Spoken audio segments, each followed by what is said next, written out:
I got 6 o'clock. We're gonna call the Parks and Rec meeting to order. If everyone in the audience was, keep it quiet. If you got a cell phone, try to put it on, vibrate.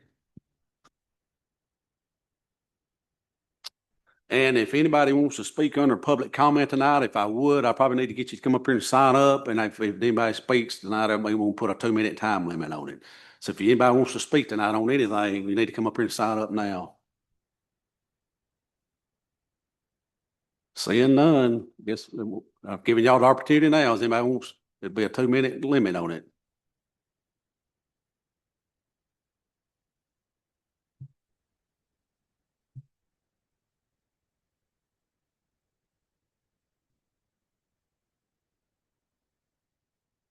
And then when we get to the public comment section, that's when so Sean and Rosalie are the only two.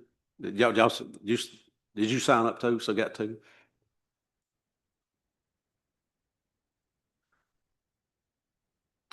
All righty, we'll move right along. Let's review the minutes from the January 15th, 2026 meeting. If there's no additions or corrections to the minutes, I'll entertain a motion to approve them as they are. Motion to approve. Got a motion by Lonnie, second by Ms. Overman over here. Any more discussion on that? All in favor say aye. Any opposed? All righty. Moving to the next thing on our agenda, director report, Mr. Salee. What you got? Where's Mr.? Okay.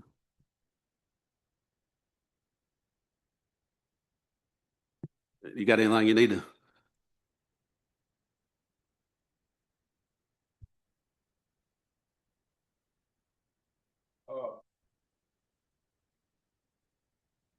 What we're starting with is a walk track bids that came in. Let me get my stuff in order. I was struggling to get here. So the bids for the walk track came in. Waller's was the cheapest with $104,034. It was subbed out to several different contractors to do the job. The next one was Milliken Paving at $110,000, and it went significantly higher to the next one at $121,000, and it went all the way up to $225,000 for the last bid that was placed for this walk track improvement.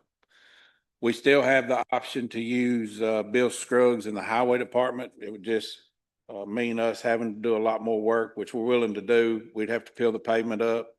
The big dip over there, we're going to try to take it out and put a big drain in, so it'll be more handicap acceptable. And that's about it with the walk track. Anybody got any questions on that?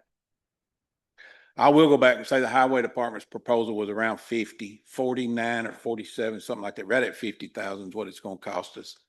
So it's less than half the price of the others. I guess I'll ask Amy, do we need to approve a bid at this level, or what, or do we need to take any action here on this, or?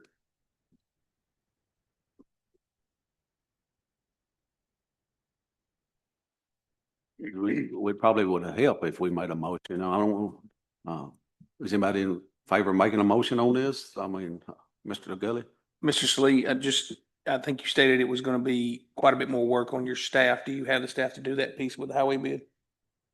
We're 4 short right now, but we're looking to hire. Hopefully we can get a couple more people in. I lost one of my best guys earlier this week. He found a better paying job in Lebanon. Understandably, he took it and moved on.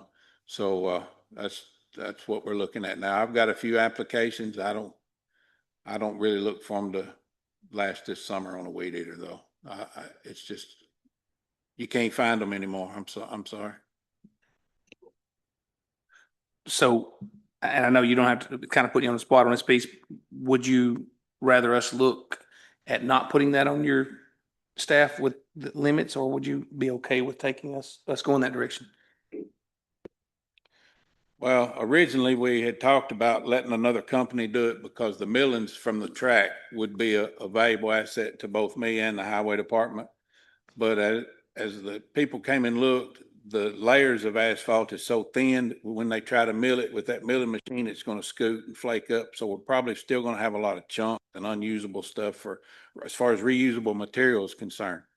So we were just gonna break it up with a backhoe and load it up and, put it as backfill. And, that was the biggest bear of it. The rest of it, like the dip and the drain and all that, was excluded from the bids because we were trying to get the bids as low as possible. So as much work as we can do to take away from that, that's what we tried to do.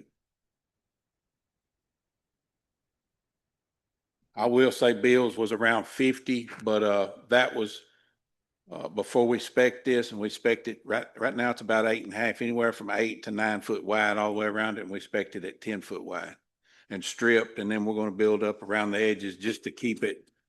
There's so many ankle breakers over there. There's a lot of hazards and stuff. And we really want to do away with all that stuff.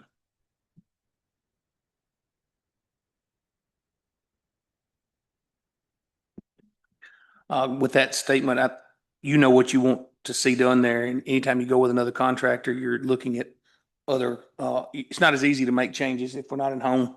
So I'd put it in a motion that we go with the county, with Bill Scruggs, and the county working to pave that park. I've got a motion, Mr. Gully, second by Mr. Taylor. Does everybody understand this motion? Is there any more discussion on it? All in favor, say aye. Mr. Gregory. Sorry, just a question for Cliff, just, being that you said you were shorthanded, what's the time frame for getting this done? Well, we're a ways out from getting it done anyway, because I don't think the highway department's doing any paving now. I'll get a tentative date from Bill, and we'll have the walk track cleared and re-gravelled and ready to pave within a week of him paving it, I would hope. So there'll still be available to use it. It's just going to be small crush and run gravel for a while. So it won't be unusable for maybe a couple of days while we're tearing it up and hauling it out of there. That's just going to be a lot of heavy equipment, dozers, dump trucks, backhoe and stuff like that, peeling it up and getting it out of there. And we'll of course have to have it closed for that. We have a motion on the floor with a second. Any more discussion? If not, all in favor say aye. Aye. All opposed? Motion carries. Anything else you need to discuss, Mr. Salih? Yes, sir. Last year we opened the new park. We're starting to order some plants. We're going to get everything ready to have a nice spring around the outer part of the playground as far as plants and stuff like that. So we're working on that. Some of the old playground equipment, such as the swings, and I think there's a couple of other things. And then we've recovered a couple of other pieces of playground equipment. And what I want to talk to y'all about tonight is maybe putting a couple of those pieces around the ball field areas just for some younger children to play on while their older siblings are playing ball, or we can sell it for scrap metal. That's entirely up to y'all. How safe is that equipment? We can order new swings for them for $25 a piece, chains and all. So it's not that. The other is 2-inch pipe that's been welded, and it was over there for years. Y'all seen the swings in the old Trey Park. We've still got 2 of those. A lot of it, we sold on auction, but we held back a couple of pieces just because I kind of wanted to do this. Another thing we need to talk about is the names on the fences. Those are still on the trailer. I don't know if we need to carry those over there and just let people have at it for a week or 2. I don't know. I know it's been brought up that my guys can kind of dig through it and find names, but we honestly don't have that kind of time on our hands. So I'm here asking y'all what you'd like to do with those 2 tonight. Do you have good locations ready that you're in mind to put that equipment? We could set it, over in the big field area, and people could walk over and look, and we can leave it there as long as you guys want, a week, 2 weeks. And then after that, the gig's up, we may take it back up behind the shop for a few more months. But then after that, we kind of need the trailer is the biggest thing right now. My bad, Mr. Slee. I was on the signs. My thoughts on that one were, those posts that you're talking about, that we set up a day or two at the park on a Saturday. Hey, come pick up these. We'll have employees sitting here at this time for you to come rummage through them, set it up, advertise these days if you want to come get yours, if you had one around there, and do it on a 1 or 2 day deal. That way it's not just left out for trash to be picked up later. I was actually referencing the like the swings and those playground equipment. Is there a good area to put those in around the ballparks in your plan? No, sir. I mean, there's a couple of places we could put them. We could put one over close to the skate park around the T-ball field. But most of those kids are young enough that they'll probably be playing T-ball if they're over there. So I was thinking more along the older kids' fields. And it wouldn't be impossible to find a couple of places to put a swing set and maybe some monkey bars or, you know, something like that for them to play on. It's entirely up to y'all. Like I said, we've been holding on to it. We can put it on gov deals, but honestly, I don't know if it'll bring anything or not, but we're just tired of looking at it. We gotta get it off these trailers. I'd love to put it to use if we've got a place over there to put it to use myself. Give you the go ahead to put what you can put to use would be my thoughts on that part. And then, like I said, don't mind a bit helping with advertising, moving, and if we need to help out to stand around a couple hours on a Saturday, if we want to do that to get that sign equipment out of those name posts. What we're really talking about is the name that were on the fences, on those wooden fences. I know some of it was damaged already, but some of it was in good shape. Don't mind a bit. I think we ought to advertise that on a Saturday or two and get them gone myself. But it being overseen by, instead of just stuff being trashed everywhere.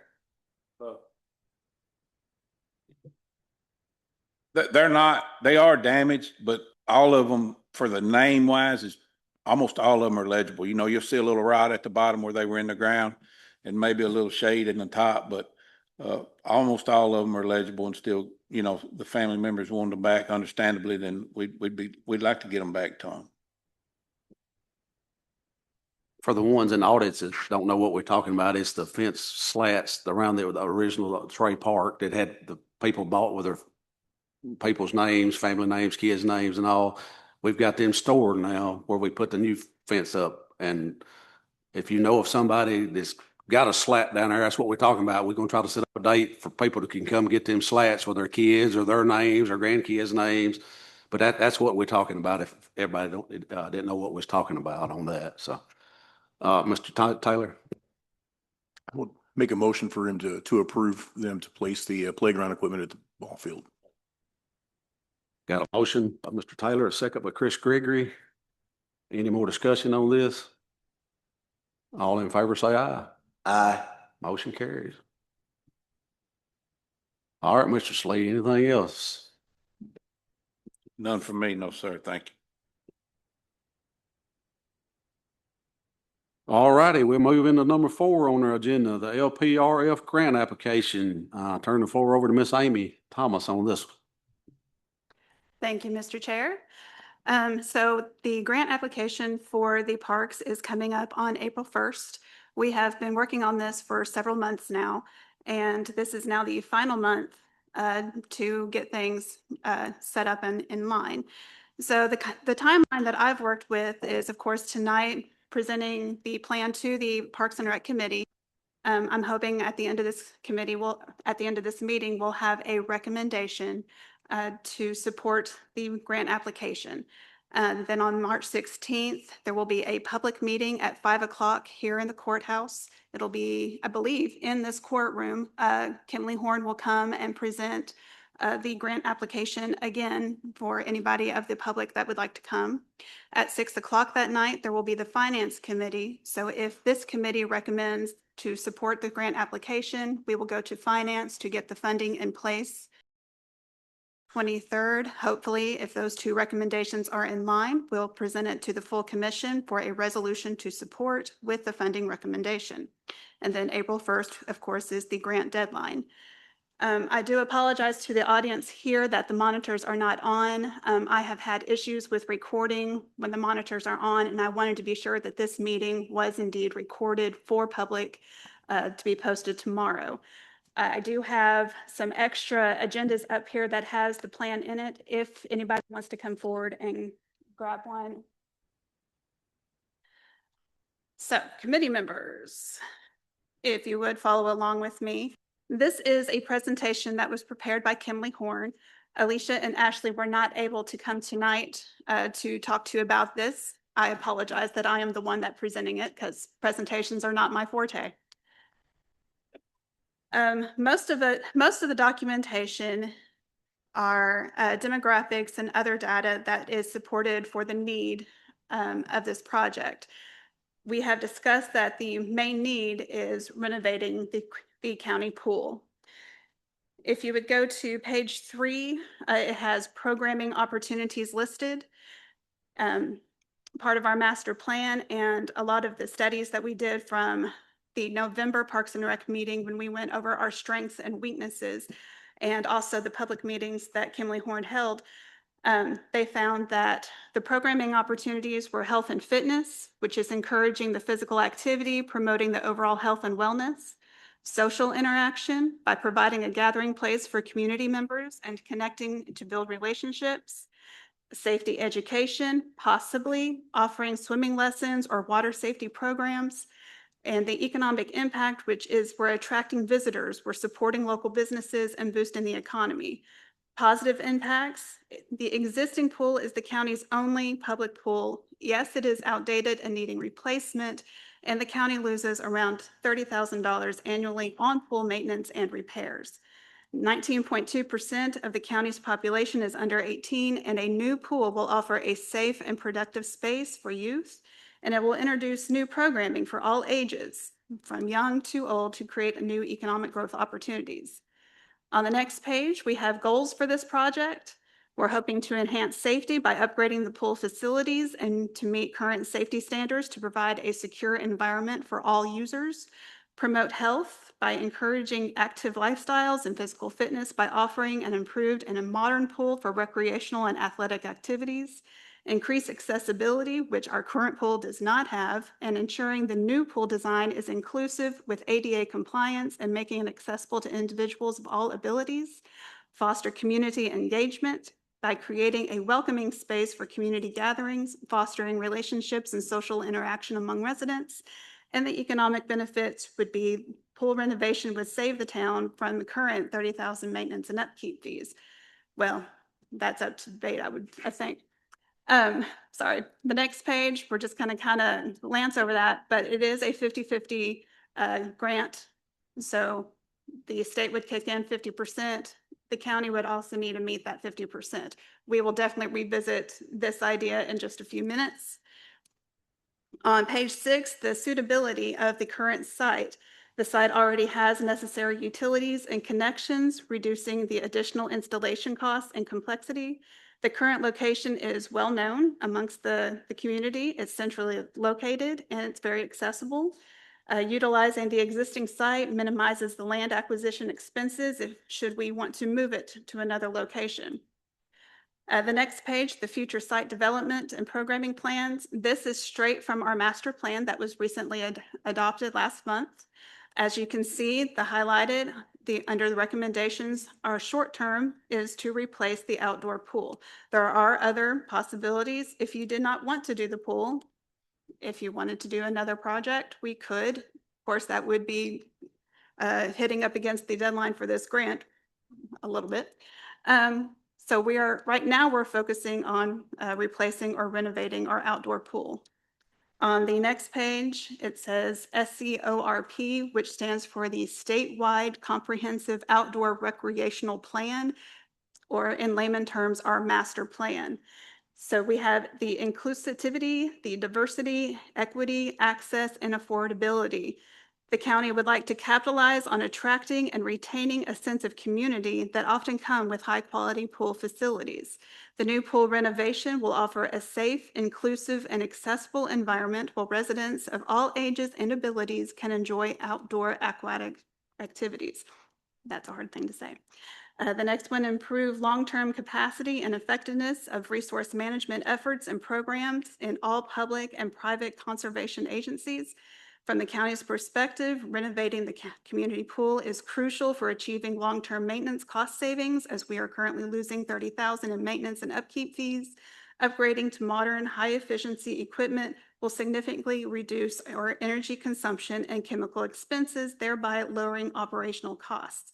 Of course, this is all part of the application for this grant. The next page, which is probably going to raise eyebrows, is a 3-year timeline from beginning to end of this project. Yes, that means the community will not have a pool for at least 2 years. It is possible this could be done in 2 years, but they are estimating a 3-year timeline. The next page, design elements, and this is where we're talking about the funding. They are estimating that the pool complex renovation will be $2 million.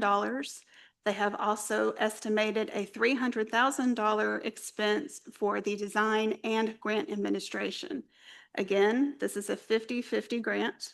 This is not a decision for this particular committee, but funding could come from the remaining unallocated ARPA funds or our capital projects fund. Mayor, do you want to add anything to this at this time? Yeah, let me say as a matter of public information that the playground which we have now, which has just been a huge success, was a project that cost 1.2 million. And half of that was from, or the $600,000 was from ARPA funds or what we have come to call COVID money. So that's where we received the matching or the 50% match. As I look at this $2.3 million project, which means that the county would be responsible for half of that, which would be 1.15. I would like to think, since a match of $600,000 and then the last one, that we could look to some private funds to help make up that match, and certainly would be committed to that.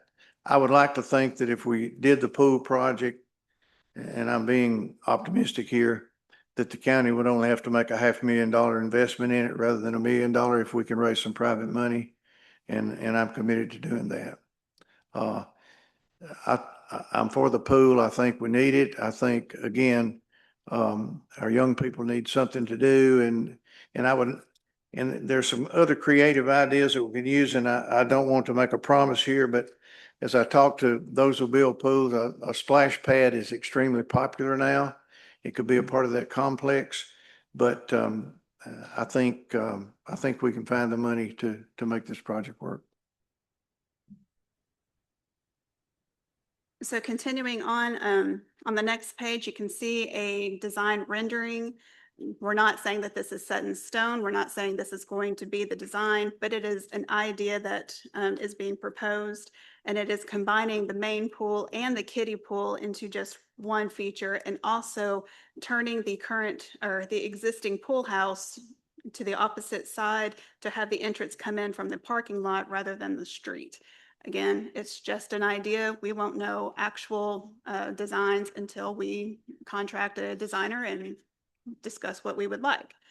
The rest of the packet is mainly topographical maps, just things that need to be submitted with the grant. And last page again is another preliminary site plan showing what you could possibly do with the pool design.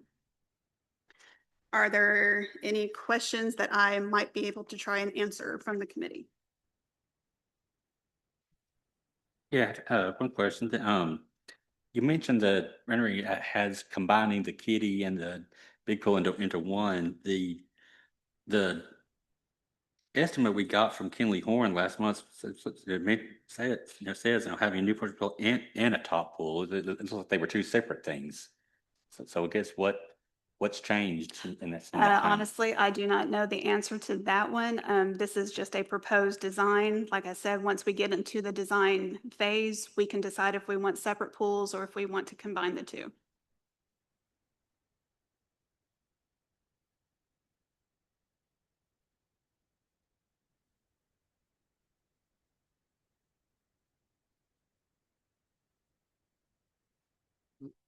Mr. Salee?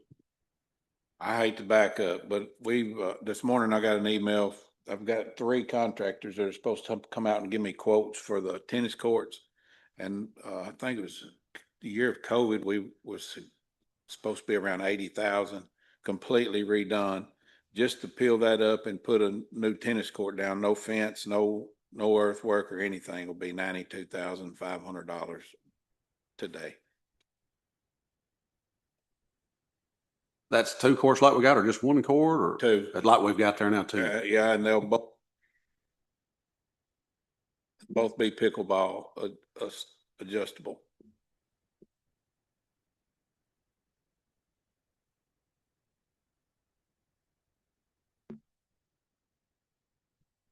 Anybody got it?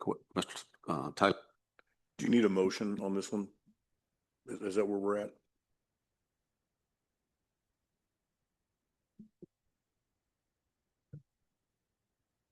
Anybody want to make a motion on this? Mr. Gully? Miss Amy, under this grant, can the pickleball courts, those tennis courts be a part of this grant? I'm going to say yes, and I'm going to also ask that I go back to Kimley Horn to see if that is possible. I believe if it is, they can add that into the plan for the, what did I say, the 16th? When the public meeting is, they can add that into the presentation to the public that night. But I do not know for sure tonight. But I would say yes, that is a possibility. Mr. Chairman, when we met with Kimberly Horn, one thing that their representative did say that she was being pretty liberal with these numbers because they didn't want to come back and overshoot. And so I think we can reasonably say that when they really crank these numbers out, that it'll be less than the 2 million. And there could very possibly be some room to do some other things.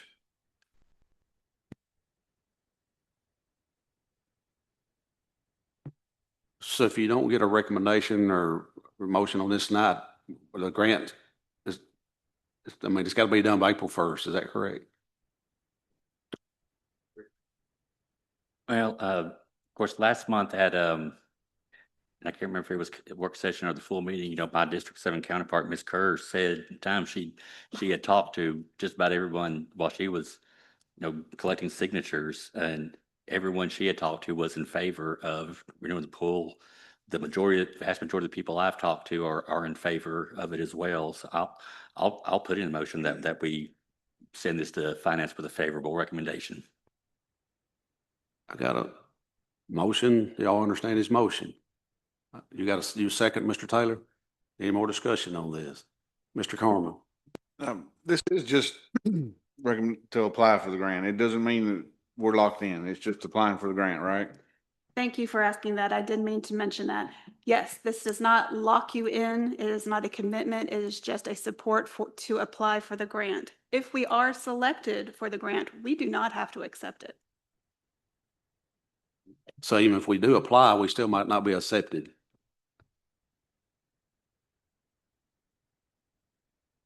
I got a motion and a second.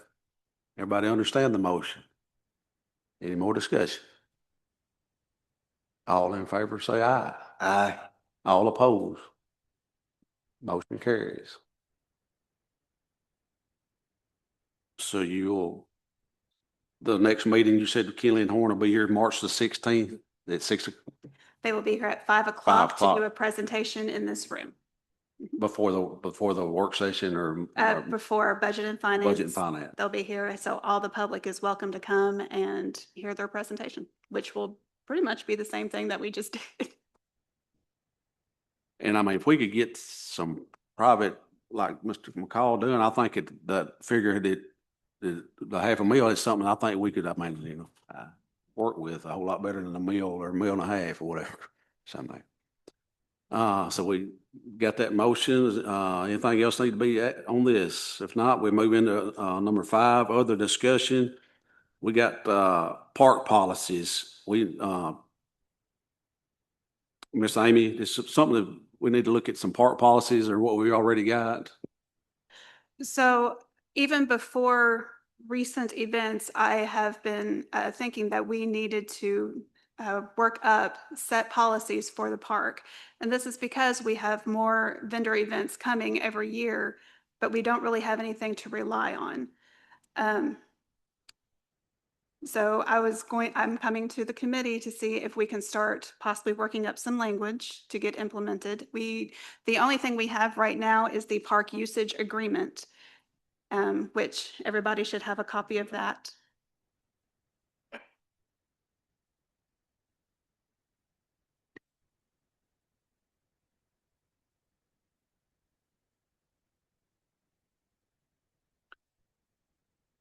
Anybody got any comments on this?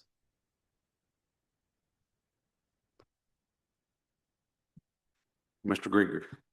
No, I'll go ahead and start. Just, my first concern is the number 6, the no inflatable amusement devices. We have not been enforcing that, is my understanding. Just since Monday, I've spoken with folks who have held events in the park in the past who have had inflatables down there, and they've had to be insured, but has not run into any issues from the county. And then also I guess we also would want to clarify. Now, this is usage for the park. Other documents say that they're not allowed on county property, period. So I guess which is it? And I guess the question is why are we not, or why have we not been enforcing? Is the park not county property? It is, but Okay, so it's the same thing. No, the inflatables are not allowed on county property due to insurance. If events have had them, I would have to assume that they did them and ask for forgiveness later.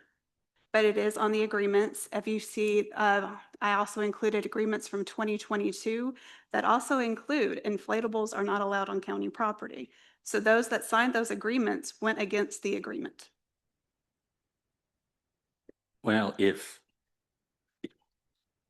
they've been down there in the past and have not been a problem, I would say we ought to take that part out. Allow them. As long as they're insured and properly insured, I don't see a reason not to allow them.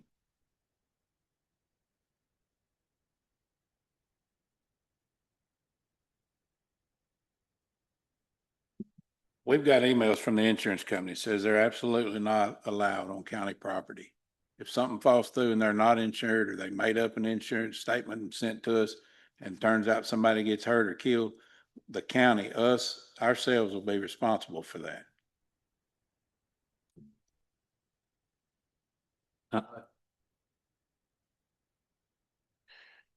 I feel the liability is entirely too strong. We are unable as a county to ensure people's safety on a rented inflatable device that is not set up by somebody who sometimes is not a regular licensed individual to do that. Some people rent those things and bring them out here and put them up. It does set us up for a tremendous amount of exposure.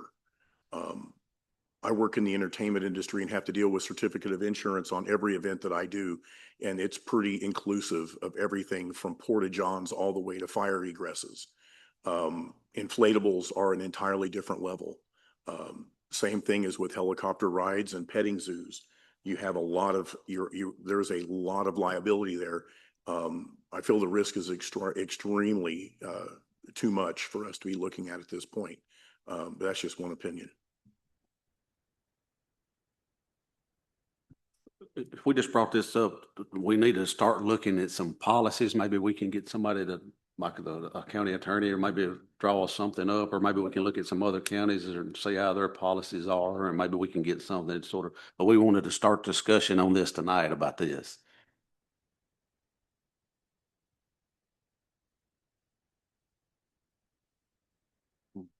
Sure. And that's like little league in the parks. I mean, how's that? I mean, what's our connection?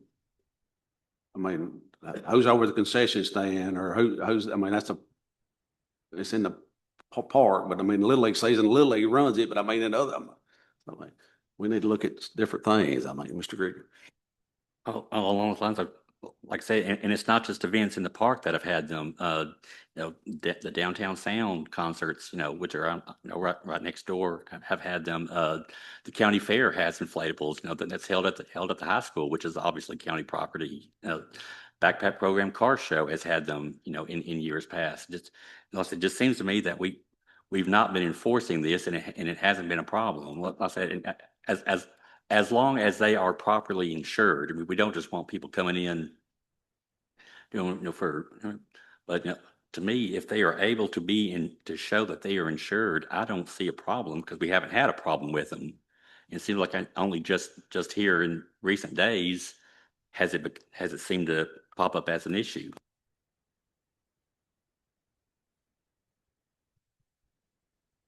Who, I mean, who would that fall under overseeing? The building and codes inspector, or, I mean, who would that, if we did go something that route?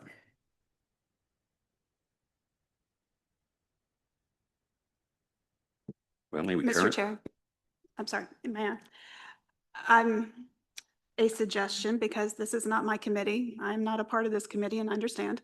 A suggestion, if these are the policies, I'm asking if we can update them. If we want to focus on inflatables right now, we can rewrite the language to where inflatables can be acceptable if an insurance waiver is submitted to the county, to make sure the county is committed. Just a suggestion. Before we ever go that route in this committee, I would love to hear what our attorney has to say on that piece for our county liability. I certainly don't want to take any chance that we openly move on a motion at this time without legal advice.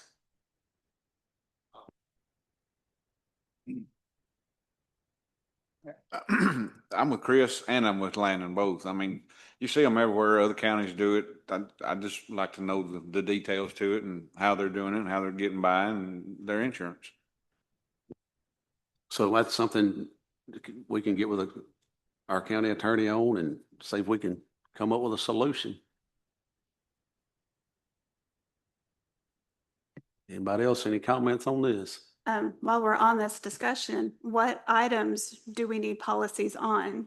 That's why I was coming to the committee. What do we need to look at? Or do I just need to come up with a general policy and we go through it and see what we need, what we don't? I think I agree with what's been said here previously. I think we look at surrounding areas, see what they have in place, and maybe see what we can take from that we like and can adapt to our needs.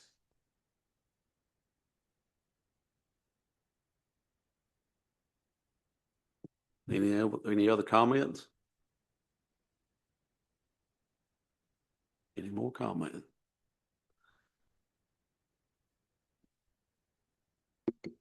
Mr. Carmen. I think Miss Amy, if what she was at, just kind of like just go over everything that we have now in place, but then compare it to surrounding counties and stuff like that. And like Chris said, see what we need to do that suits us. Who would be getting with the other counties on this? Or would you do that, Amy, or, okay. So you'll check with surrounding counties and come up with, then we can get with Mr. Beller and come up with a plan, or Ms. Mahan, have you got a comment? Yes. So I know that we have been talking about our zoning ordinances and it being the rule book for the county. We have in our ordinances already items that address this type of situation. We have temporary use regulations as well as temporary permits. And item number 1 under temporary use regulations are carnivals, festivals, circuses, things of that nature. And in order to obtain a temporary use permit, so in the urban services, which is the city, they have to do their request for a permit through the Board of Zoning Appeals. And it has in our ordinances a list of various things, a checklist, so to speak, on do they have this, do they have that, do they have this, do they have that? And then they would obtain permission to do this permit. Now, in the county, you're allowed to do it, the carnivals, festivals, and circuses on various different zones. And the permit is good for 15 days.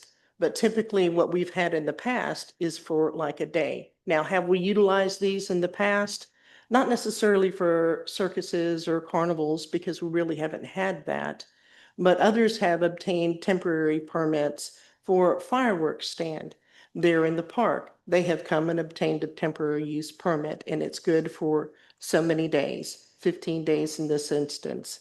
But we have, and I have copies of what was adopted and has been in use since 1999. And it's also in our new combined ordinances as well. And we can update that to whatever we need to do to reflect what the park uses have to take care of the things that may be in doubt. And I have extra copies here if you would like to see that. Yeah. I would like a copy of it. Yeah. Mr. Grigger? Yeah, that would definitely be something I think I would want to look at. I think having someone have to go to Board of Zoning Appeals to get a permit to have an event in the park just seems like just seems like more of a hassle than it really needs to be. I mean, I'm all for the temporary use permit, but it seemed like maybe something like that could be done through the codes office or something like that instead of having to go through BZA.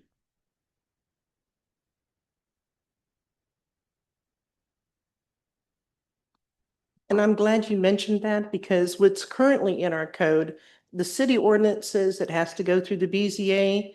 The county ordinance says just through the building official. And again, there's checklists on both sides. So we could amend whatever so that maybe not the BZA, Just you, I mean, did the building? just through this office. And if they meet everything, just like we would do for a building permit, they have to have everything before they're issued a building permit. They would have to have everything before they would be issued a temporary permit. I mean, it seems like we've already got, I mean, and what we need. Mr. Taylor? All these things are in place. It's just to make sure that we are covered and the citizens are covered. You know, trying to circumnavigate any of these things that we have in place is not a great idea. I do like the idea of streamlining it down to one office. You know, that makes perfect sense. But, you know, trying to go around the rules, I mean, let's just face it, it's 2026. We live in a very litigious natured country now. People sue often, and we just got to make sure we cover ourselves and don't open the door for frivolous lawsuits.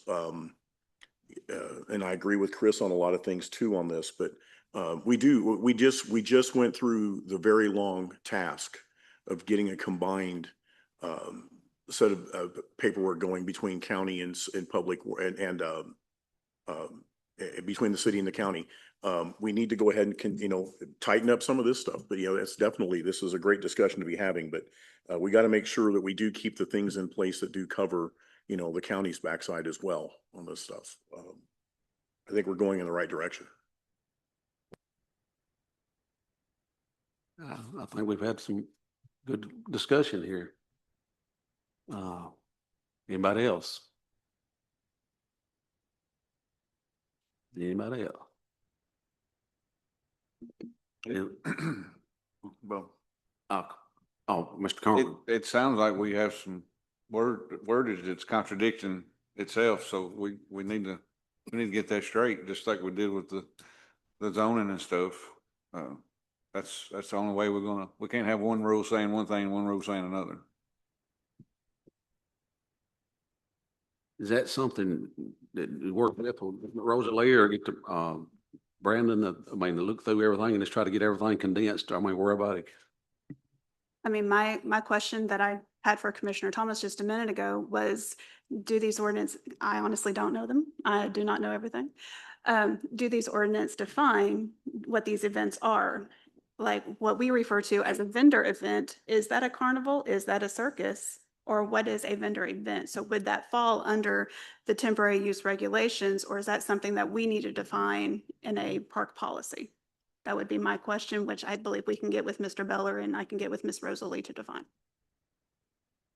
Well, if y'all can't come up with something, maybe in the next month or so, we can bring it back in front of the committee and just look it over and see if we can adopt something. Mr. Gilly. One question here on this one. Ms. Amy, I appreciate you providing the 2 copies of past rental agreements, I guess is what we would be calling park usage agreements. My question, one of these was in October of 22 and one of these was in April of 22. And they're totally different pieces of paper in the same year. What are we currently using? What is it the one on the front or is this the one on the front is what is currently being signed on? And that's what's been being signed on for X amount of time. Oh, so this is the current usage agreement right here. This covers the community center. This covers okay. Community center does have a different agreement. Okay. And so this only covers the park, the pavilions and the gazebo? That is my understanding. Cliff can confirm or not.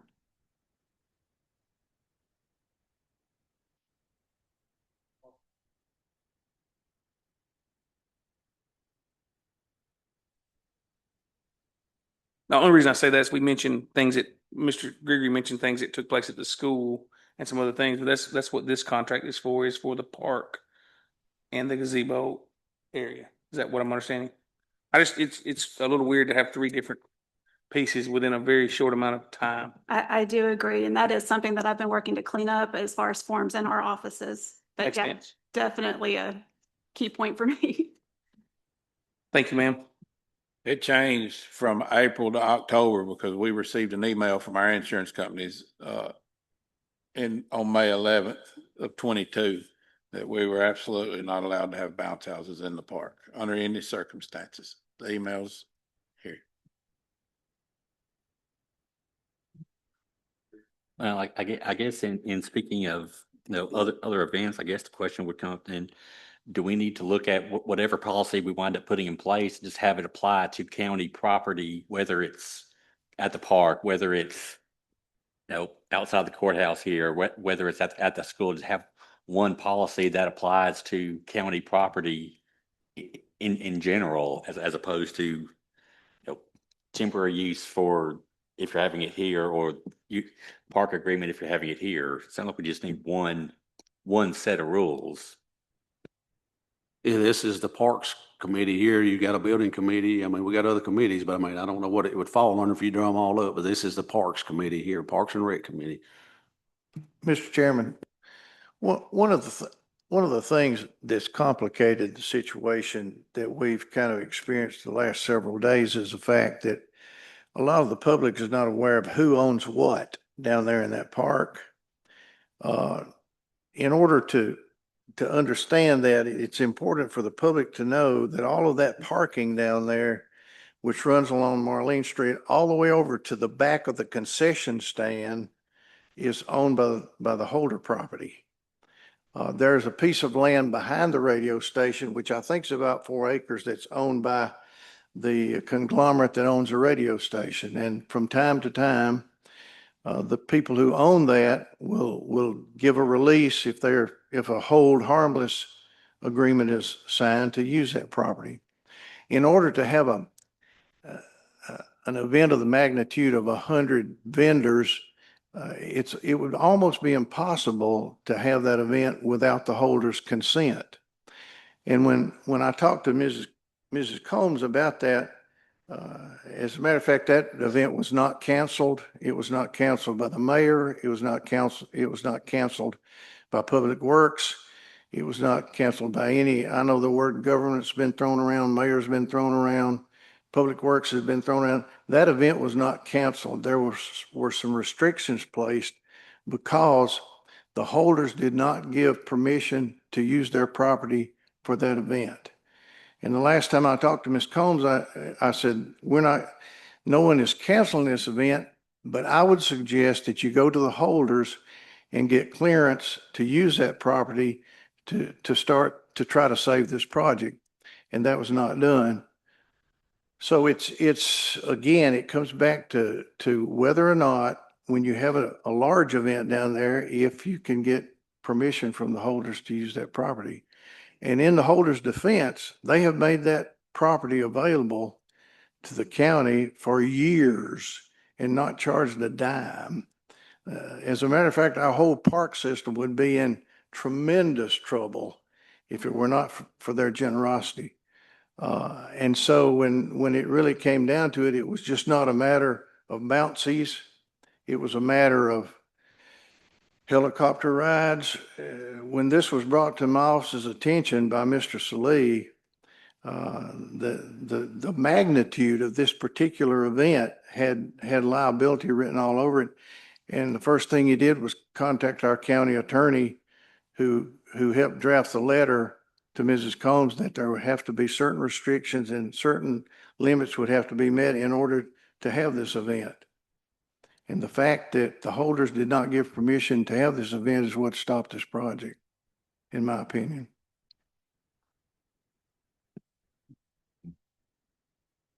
Well, of course, certainly acknowledge the generosity of the holders over the years in allowing, the use of their property for, all kind of events down there. But, I think all of us here at this committee, I think we want to encourage events in the park as much as possible. If all of a sudden the ability to use the parking is going to become an issue, is it time for us to look at trying to purchase that property from them? I mean, and obviously we're not going to make that decision obviously here tonight, but I think it's something we at least start thinking about. Well, there was a select few that stopped that very thing a couple, 3 years ago.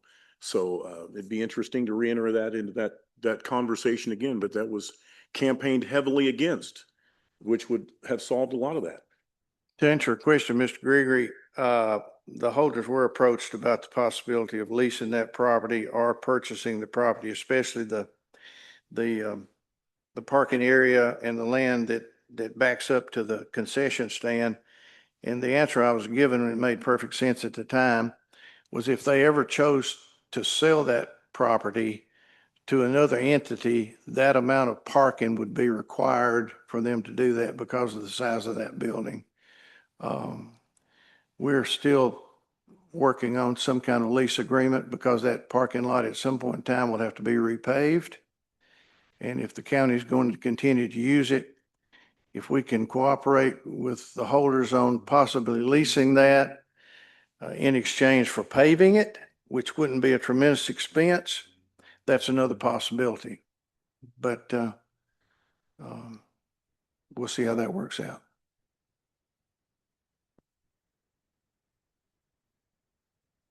Mr. Gully. Miss Amy, under this, looking for this grant application, is the acquisition of property available in that grant as well? I believe it is. Mayor, do you remember that? I believe that acquisition can be included in this grant. What we found out, Mr. Gully, is that if land is purchased, it can be used to offset some of the match. Does that make sense? In other words, if you're having to match $1 million and you spent $500,000 for a piece of property or $250,000 for a piece of property, then that would go against the match.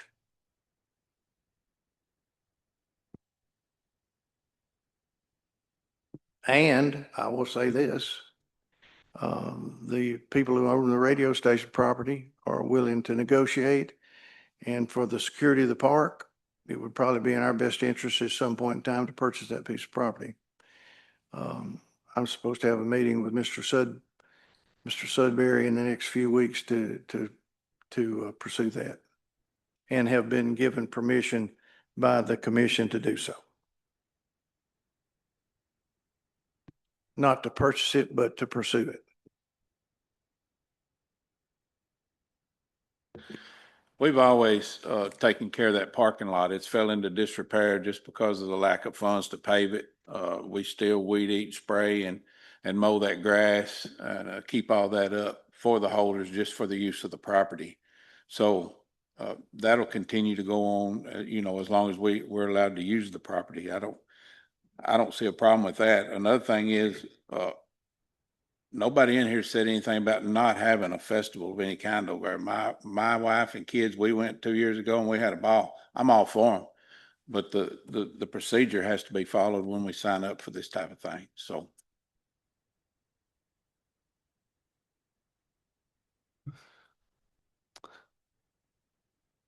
All righty. I mean, I think we've had a pretty interesting discussion here tonight. I think we've had a good meeting. I've got Mr. Sean Odom. I'm down. Is anything, I'm down to public comment on our agenda. And Mr. Sean, are you going to talk again, Miss Rosalie, or would you need us? Okay. Sean. Thank you. I'm here on behalf of the Little League. We've looked into trying to do some more things at the ballpark, and I know that there's a master plan in place that is at the best case, 5, 6, 7 years out from getting to actually redoing ball fields. If you're lucky. The master plan is that, I mean, you're looking at redoing the ball fields and all, but that's probably at least 5 or 6 years out. If the pool is 3 years out, yes, probably, but it is part of the master plan. What I would actually like to do, Mr. Oldham, is to have what I call a cloverleaf ballpark, move to higher ground. That's a negotiation that's still going on. To ideal, but our situation is much like Mount Juliet, and theirs is still in a floodplain, and a couple of times a year it gets washed away, and they have to go back and put it back together. But a part of the 10-year plan would be move all those ballparks to higher ground. Okay, my next question, I guess, will be for the committee is, you're talking about spending $1 million on a pool that's not going to be built for 3 years. It's a lot of money. Is there any other grants or anything that we can get right now to help with the facilities down there, the fields, the fences? Is that something this committee has looked into, or is it, I mean, there's a lot of talk about the pool, but as said, there's 19% of kids under age 18, 10% of those use the pool. 60% of those kids will be playing baseball for the next 3 months. And they'll be playing in the fall. And then, of course, the youth football program uses our fields, which hinders us a lot in the fall with fall ball. There's just a lot of things, I guess, that us and the youth football program have in mind and are wanting to see if we can get any help from this committee. I don't know that you can get grants for maintenance. Again, our best option is private funds. And if you get me a list of what you need and how much it would cost, then let me work on that. Thank you. Just to comment with that to Mr. Overman as well.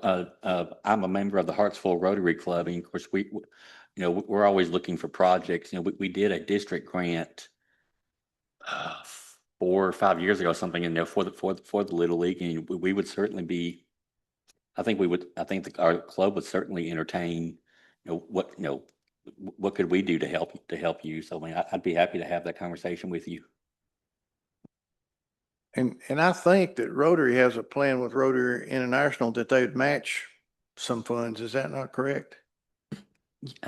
Yes, Rotary has a district grant program that for a district grant, which basically is a match from Rotary International. The project a proposal has to be sent by end of January, and it has to be done by the end of the year. So if we look at something for a match of that, it'd be 27, but depending on what it was, the club could, we as a club could potentially just do something on our own without necessarily requiring a match, depending on the scope of what was needed.